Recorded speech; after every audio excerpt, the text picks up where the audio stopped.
जय शिवराय मित्रांनो, राज्यात शेतकरी कर्जमाफी योजना राबवली जात असतानाच राज्यातील नागरी सहकारी बँकेच्या थकबाकीदार कर्जदारांना सुद्धा राज्य शासनाच्या माध्यमातून एक मोठा दिलासा देण्यात आलेला आहे। आणि याच्या संदर्भातील एक महत्त्वाचा असा जी.आर.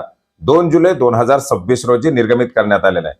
मित्रांनो, यापूर्वी सुद्धा आपण अपडेट घेतलं होतं की नागरी सहकारी पतसंस्थांना सामोपचार कर्ज परतफेड योजना लागू करण्यासाठी 31 मार्च 2027 पर्यंतची मुदतवाढ दिलेली होती।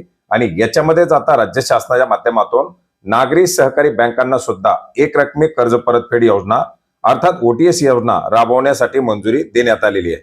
मित्रांनो, याच्यामध्ये आपण पाहू शकता 31 मार्च 2027 पर्यंत राज्यातील नागरी सहकारी बँकेसाठी एक रकमी कर्ज परतफेड योजना राबवण्यासाठी राज्य शासनाच्या माध्यमातून मंजुरी देण्यात आलेली आहे।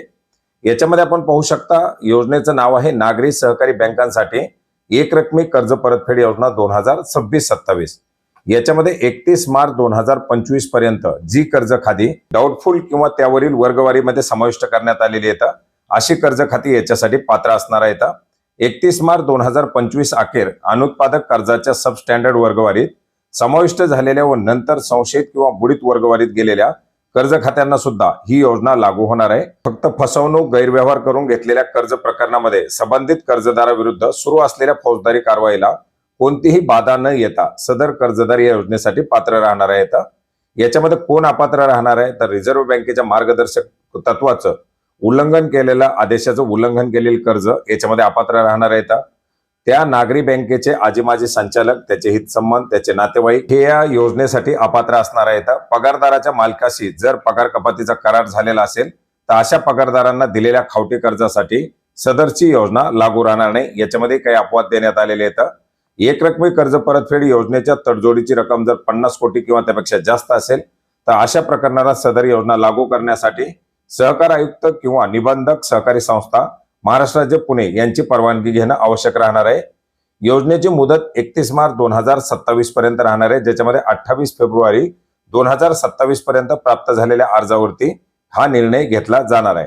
योजनेची व्याप्ती काय असणार आहे? ही योजना सर्व प्रकारच्या तसेच कर्जा व्यतिरिक्त दिलेली तात्पुरती उचल मर्यादा, बिल, डिस्काउंट इत्यादी आर्थिक सवलतीला सुद्धा लागू होणार आहे। कोणत्याही कायद्याअंतर्गत कारवाई चालू असणाऱ्या व कलम 101 अन्वये वसुली दाखला प्राप्त अन्वये 91 निवाडे प्राप्त झालेल्या कर्जांना सुद्धा ही योजना लागू राहणार आहे।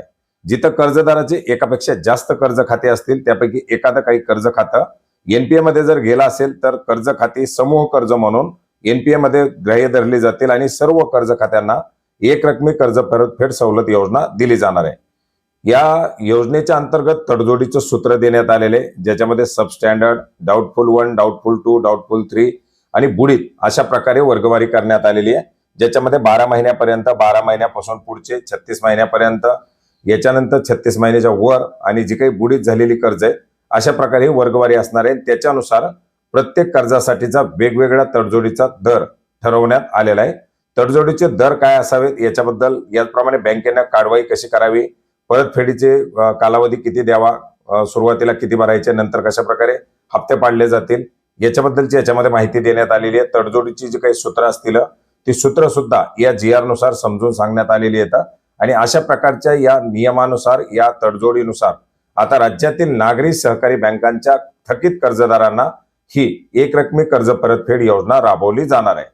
31 मार्च 2027 पर्यंत ही योजना राबवली जाणार आहे, ज्याच्यामध्ये तडजोड झाल्यानंतर किमान पहिल्या महिन्याच्या आतमध्ये 25% रक्कम ही कर्जदाराला भरावी लागणार आहे। त्याच्या पुढील जी काही रक्कम असेल ती रक्कम हप्ते पाडून त्या कर्जदाराला दिली जाणार आहे। तर मित्रांनो, अशा प्रकारे अतिशय दिलासादायक हा निर्णय घेऊन ही योजना राबवायला मंजुरी दिलेली आहे। हा GR आपण maharashtra.gov.in या संकेतस्थळावरती पाहू शकता। याची लिंक आपल्याला व्हिडिओच्या डिस्क्रिप्शन बॉक्समध्ये सुद्धा मिळेल। धन्यवाद।